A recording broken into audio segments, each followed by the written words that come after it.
Hi, welcome back. I thought I would talk about fragrances that I've fallen in love with. There are a couple of classics that I've fallen back in love with, some new fragrance companies that are new to me, and a couple of completely new launches.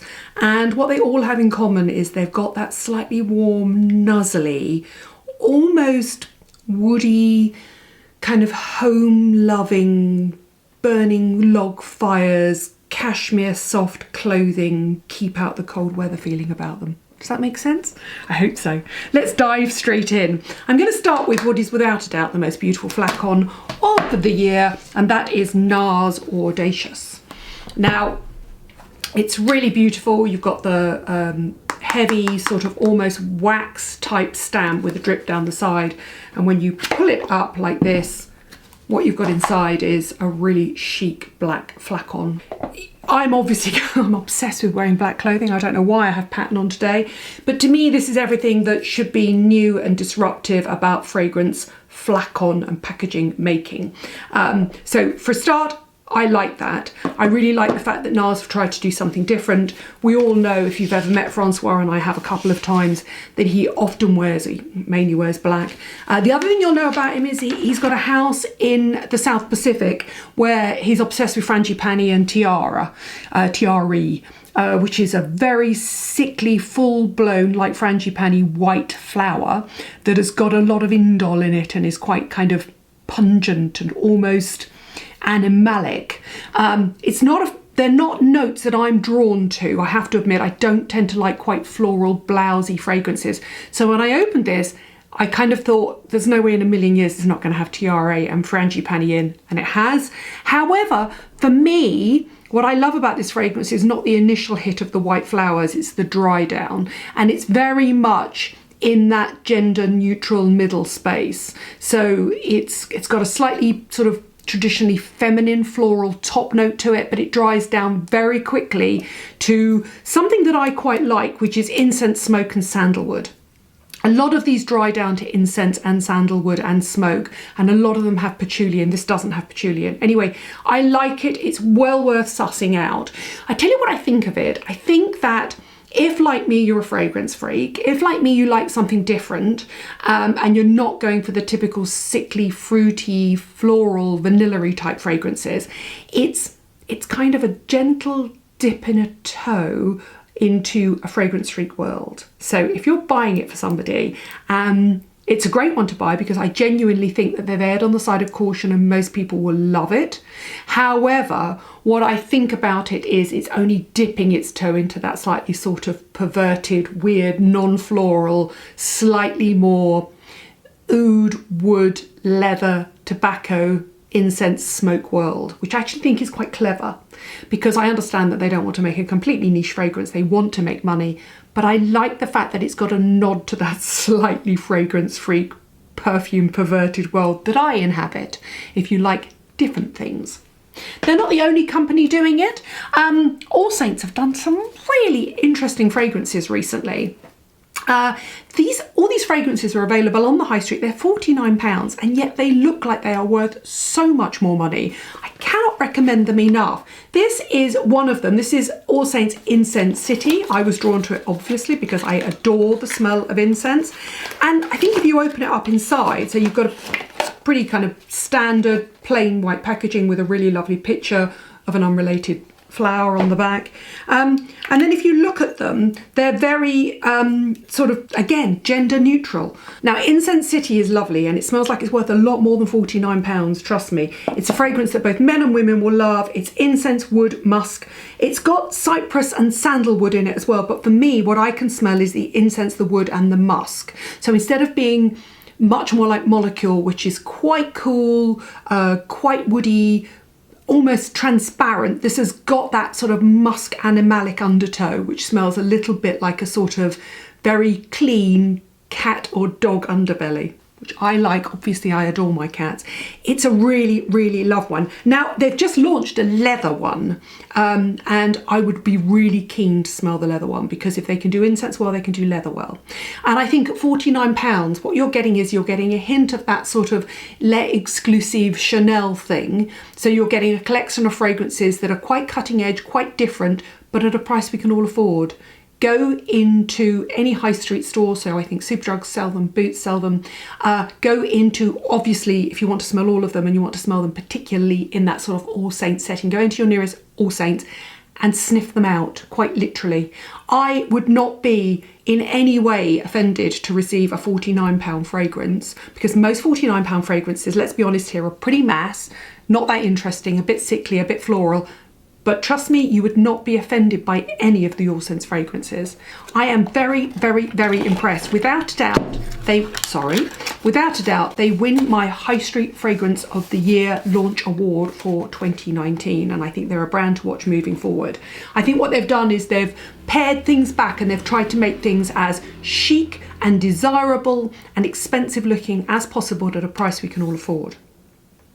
Two other fragrance companies I want you to keep an eye on that are slightly more high-end is one that's been brought to my attention is BDK Fragrances. They are an independent Parisian-based fragrance company. They're available online. They're available in places like Harrods and department stores, but they're well worth sniffing out because they're trying to do something quite different and quite new. I have two here. I have TABOC Rose and Rouge Smoking, and let me show you what they look like. So they come in a beautiful sort of almost like box collection. So they slide out sideways like that. It's almost like a book box. And each of the flacons are all the same shape and size, but they all look slightly different. This is TABOC Rose, which is not for me, I'll be really honest with you, but I am going to introduce you to one that I do like. And the reason that TABOC Rose isn't so much for me is because it's got a lot of pink pepper and plum in it. However, again, once you get over that sort of slightly fruity, sticky, autumnal fruit top note on it, it's got quite a nice dry down. So you've got tobacco, patchouli and labdanum. And labdanum has got quite a animalic, but almost slightly mineral kind of toe to it, which I quite like, which is very unisex, very sexy. It's sort of it's a weird thing to describe. It's a sort of resin that trees give off. So it's very much like being in the forest floor, but with a slightly animalic undertow to it. And by animalic, I mean like cat's underbelly. It's the only way I can describe it. My cats never smell bad. I'm including dogs in this, but I've never owned a dog. And I know that dogs can somehow, because they don't cleanse themselves, they need to be washed. I know that dogs can sometimes kind of be a bit smelly, but my cats, they're outside cats, and when they come in they pick up everything around them. So they pick up the smell of cars and pavements and hot asphalt in the summer, and in the winter at this time of year and in the autumn they pick up that smell of a crisp, slightly metallic air, and then that sort of fireworky smell and that bonfire smell, and then that also sort of slightly dry, crisp leaf over a sort of damp soil smell, which I love. And then under that you've got the smell of the animal, and I really love it. It's that sort of breathe them deep and they smell really good smell. I suppose in a way that makes me the equivalent of somebody that picks up the top of babies' heads and smells that sort of vanilla-y, warm flesh smell. That's what I mean when I say animalic. That's what musk smells like to me. It smells like sort of the back of a freshly clean neck or an animal, or it's a smell of flesh, but a flesh that has taken on things around it. That's a weird way to describe it. That's TABOC Rose. The problem with me is it's jammy and sticky in the top notes. However, Rouge Smoking is a really interesting one. And look at this. This has got a red juice, which I think is really interesting. My advice would be to go down and pick them up and have a look. Again, it's in the Chanel Les Exclusives idea, similar price point. This is Rouge Smoking, and it's an interesting one. Rouge Smoking it has got cherry and pink berries and vanilla in the top again. So again, it's too jammy for me, I'll be really honest with you. But it has ambroxan, which is a sort of derivative of amber. You think of it as being a cold stone, but actually when they analyze it and they get the smell of it, what they're creating is the fluid amber. So it's strangely metallic and stone-like, but with a sense of warmth. Anyway, so this has an amber, ambroxan, cashmeran, which is a cool wood that smells slightly like fluffy jumpers. Sounds strange, but true. Labdanum, again, a musk. So you've got that beautiful, sexy, dry, animalic dry down. However, for me, they're both jammy. What I don't have, and the reason I've shown them to you, even though technically they're not for me, but they might well be for some people out there, is because I have two mini fragrances here now, because you can actually, when you go on counter, take away the fragrances and live with them. They're really, really tiny little samples, but I love both of them. Crème de Coeur, which is cream of leather, and Oud Ambramad, which is Arabic oud. And they are both beautiful, really lovely. That is a really lovely, now bearing in mind BDK is exclusive I think to Harrods in the UK. They realised that a lot of the Harrods customers are Middle Eastern, and so they're raised on ouds, they're oud aficionados, so they have to create an oud for people, and that oud is Abramad is absolutely lovely. Oud is, again, it's a tree resin that is sort of burnt. There's an oud ceremony in Middle Eastern countries where they basically, you walk over the almost like, it's like the equivalent of saging. So they burn it and you walk over, and it basically scents all your robes and your clothing. Anyway, I genuinely love oud. If I've got any friends and I hug them, if I've got any friends who are Middle Eastern or of Middle Eastern parentage and I hug them, I love them. I always pull them in and go, oh my God, you smell like an oud. How rude to sniff people. Anyway, that is a really lovely oud, and the Crème de Coeur is a creamy leather fragrance, and they are my two fragrances to watch out of here. I love the smell of leather. Again, it's a slightly animalic, cool, soft, almost powdery, but with an aromatic dry down. And oud is just the smell of smoke and fires and fragrances, sort of. When I say fragrances, I mean sort of fragranced in the air smells. I love them. They're both really lovely. So look out for BDK. If you get the chance to go, either go to Paris or to go to Harrods and smell them, try and get a full set of miniatures if you can to take them away, because they are really good about giving you fragrances to go away and test.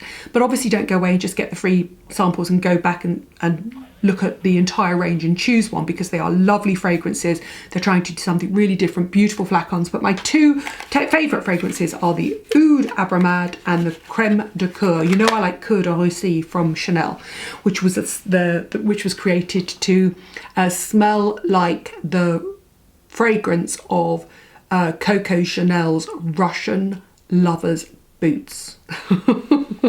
Another company to look out for is Russe and Russe, created by Chantal Russe, who is a really incredibly well-respected French perfumer, and her daughter Alexandra. And they've teamed together to create an independent French fragrance company. Chantal's created Issey Miyake fragrances and Jean-Paul Gaultier fragrances. I mean, kudos. She's like proper A-list, iconic, really well-respected fragrance creator, and she's joined forces with her daughter, and they have a small collection of boutique fragrances that are in beautiful flacons. Anyway, oh, surprise, surprise, Smoke and Mirrors is my all-time favourite fragrance launch of 2019, and I really love it. Oh, I'm such a freak. It basically smells like animals and fireplaces. You know I absolutely love Diptyque Feu de Bois. This is the closest I've ever found in a fragrance. It's got raspberry and rose in it, but I cannot smell raspberry and rose in this at all. I mean, it has a slightly sort of wholesome, gutsy body of a rose in it, but it's much more a sort of whole of the rose. It's much more sort of a little bit of green sap and thorn and leaf and flower, rather than a blousy rose. Raspberry I can't smell at all in it, but it's got oud, patchouli and sandalwood in the dry down, so it's got a very strong smell of smoke, and I absolutely love that. Smoke and Mirrors is such a clever idea, it really is. This is what the packaging looks like. So it opens up, and then each of the flacons look exactly the same in shape, but then they have a different finish to them, and this is Smoke and Mirrors. Not surprised. Look, I absolutely love it. I mean, it's black and rose gold, and it smells like a man that has sort of been to the gym, but much more importantly probably has stripped to the waist, had a fencing lesson in a big old hall where wood fires have been burning. I mean, what's not to love? That's what it smells like. It smells like a slightly sweaty man that's been working out, but around wood fires. Or a man that has been chopping wood and then created a bonfire, and so they've got that slight smell of animalic sweat, but clean sweat, and wood fires. I mean, sexy on a woman, incredibly sexy on a man. It's gender neutral. It's just for fragrance freaks and perfume perverts like me. I love it. Thank you for watching. Thank you for subscribing. What fragrances are you loving right now? I think as you go into autumn, you want amber, smoke, incense, labdanum. You want all of those quite comforting, warming, dry down notes rather than those other citrusy notes you might have been using through the summer. Or is that just me?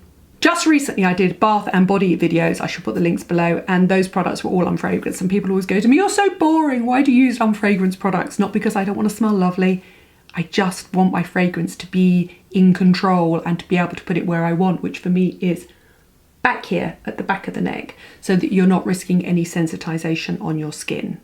I love fragrance. I am a true perfume pervert, fragrance fetish person, freak, obsessive. However, I do like different fragrances, and these are the different fragrances to look out for. Each one of them will have you walking past somebody and grabbing them and going, and even if you think, what is that? That's different, that's unusual, that's what I want from a fragrance, but I want literally, like I did with that OUDS Abramand, I want to pull somebody in and keep smelling them. It's not unknown for me to walk past somebody in the street and say that.